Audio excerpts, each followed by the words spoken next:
Hi there. I recently posted a video about a robo drop trap, and I've been getting a lot of messages about it asking how we did that. So I wanted to go over that in this video. I'm not going to go over the schematics because actually they're pretty much the same as the Robotrap, but we're using this with a drop trap, the guillotine door, not as it's intended to be used. So we have the mechanisms here. It's all turned on and ready to go. So when we set up the drop trap, we just plug it in. I've got my jetpack turned on for the internet so we can talk to that. And then I place my cameras. I usually have at least 2 wherever I want them so I can get a good view of who's in there. But sometimes if the camera's here, if it's a very large cat, it blocks the view of the rest of the trap. So actually the next time I'll probably have my ring cam set up there so I have a bird's eye view of what's going on. So with this in the field, using it this way, I have it turned backwards because I find it drops very smooth very easily. I've been corrected by so many people who told me I have it the wrong way, but it's by design that I have it that way.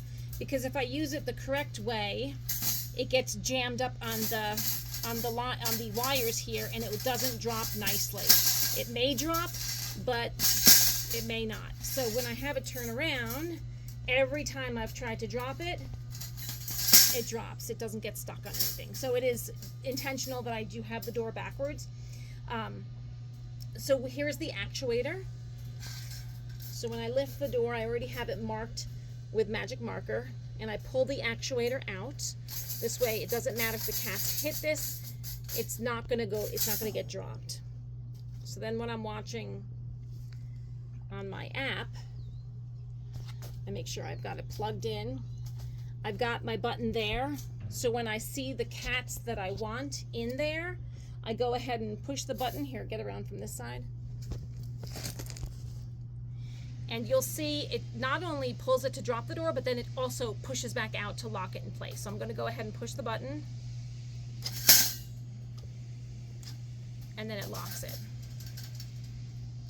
So that will give me enough time.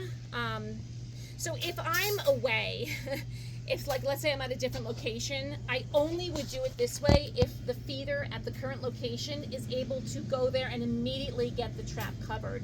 I would never leave this out in the middle of nowhere and me being 10-15 minutes away. That would never happen. I get those comments a lot too. That's not what I'm doing. It's only when I have a feeder available who can throw a cover over it and wait the few minutes it'll take for me to get back to this location so I can get the cats safely transferred. So you'll also notice I have dog clips.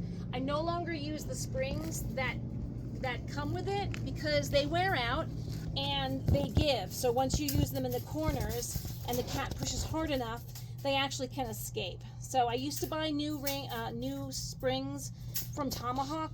You can get them by the pack of 6 or 12. I stopped doing that. My traps have a lot of miles on them. I use them in a lot of different cities.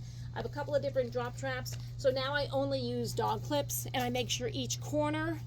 And then I'm very liberal when I'm using my dog clips because I do not want any give, because once the cats feel something is giving, they will hit it so hard that they will be able to squeeze out. I've seen a couple of people post videos where the cats are getting out the corners, and that's because the springs, although they worked amazing to begin with, they just wear out. They get looser and looser and they wear out. So that's it. If you have any questions, let me know. Of course, I am covering the trap and getting them out as quickly as possible.